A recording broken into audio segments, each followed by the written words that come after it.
নমস্কার, আমি আশ্চর্য শুভ্রা বিশেষ আমার চ্যানেলে আপনাদের প্রত্যেককে স্বাগত। আজকে মকর রাশি 2025 আগস্ট মাস নিয়ে চলে এলাম। কেমন যাবে মকর রাশিদের এই আগস্ট মাস, কেমন যাবে তাদের কর্ম, ব্যবসা, শিক্ষা, স্বাস্থ্য, অর্থ, পরিবার, এক এক করে আমি বলবো।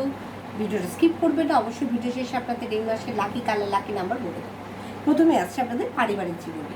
দেখুন, এই টাইমে পারিবারিক জীবনের ক্ষেত্রে বেসিক্যালি আপনার পরিবারের সদস্যদের সঙ্গে কিন্তু একটু মিসআন্ডারস্ট্যান্ডিং, একটু ভুল বোঝাবুঝি কিন্তু এই টাইমে হতে পারে। তো আমি বারবার বলবো, একটু নিজেদের মধ্যে একটুখানি আন্ডারস্ট্যান্ডিংটা ঠিক রাখার চেষ্টা করুন, নিজের ব্যবহারটাকে ঠিক রাখার চেষ্টা করুন, নিজের যে কথাটা বলছেন সেটা যেন নরমভাবে বলেন, আপনার ব্যবহারটা যেন মিষ্টি হয়, সেই জিনিসটা একটু রাখার চেষ্টা করুন বা বজায় রাখার চেষ্টা করুন। নাহলে কিন্তু প্রবলেম হতে পারে, ফলে কিন্তু পরিবারে বিবাদ হতে পারে। এরপরে আছে শিক্ষা।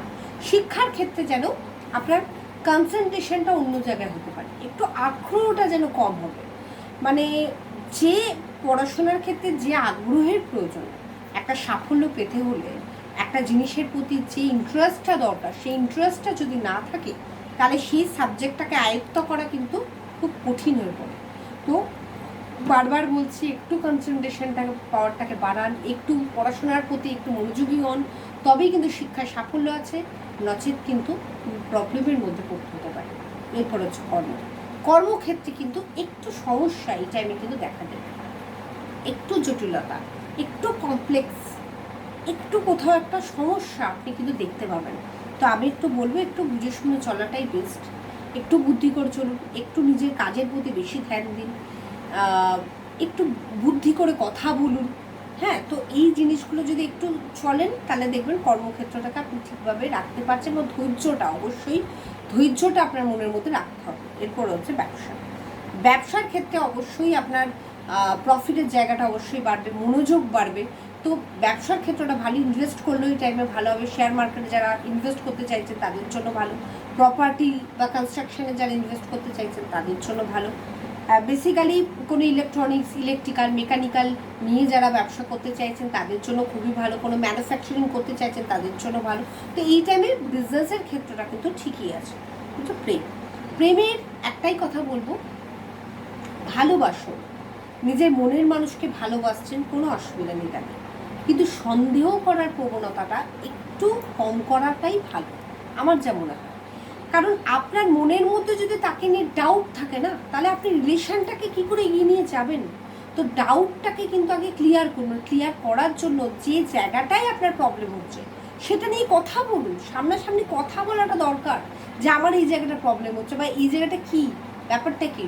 তো এই প্রশ্নটা আপনাকে তাকে করতে হবে, সেই সন্দেহটাকে ক্লিয়ার করা। আপনি হঠাৎ কোনো কথা নেই, কারোর সাথে কথা বলছে, আপনার মনে হলো তার সাথে কোনো রিলেশন আছে, এই জিনিসটা যদি হয় তাহলে আপনার সন্দেহ যদি থাকে তাহলে রিলেশন কোথায় টিকবে? রিলেশন তো ভেঙে যাবে।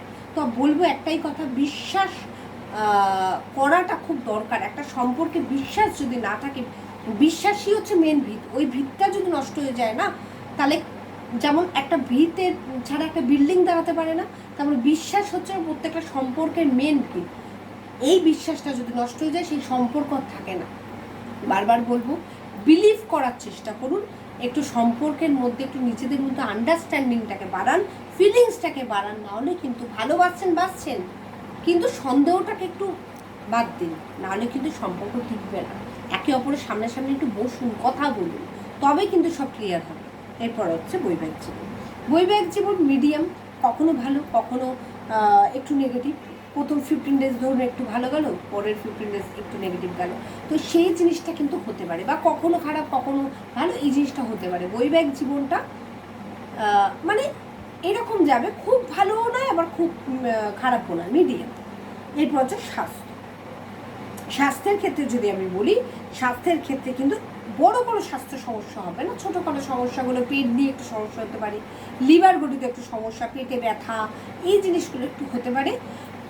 আমার মতে বলে ফাস্ট ফুড থেকে দূরে থাকাটাই বেটার।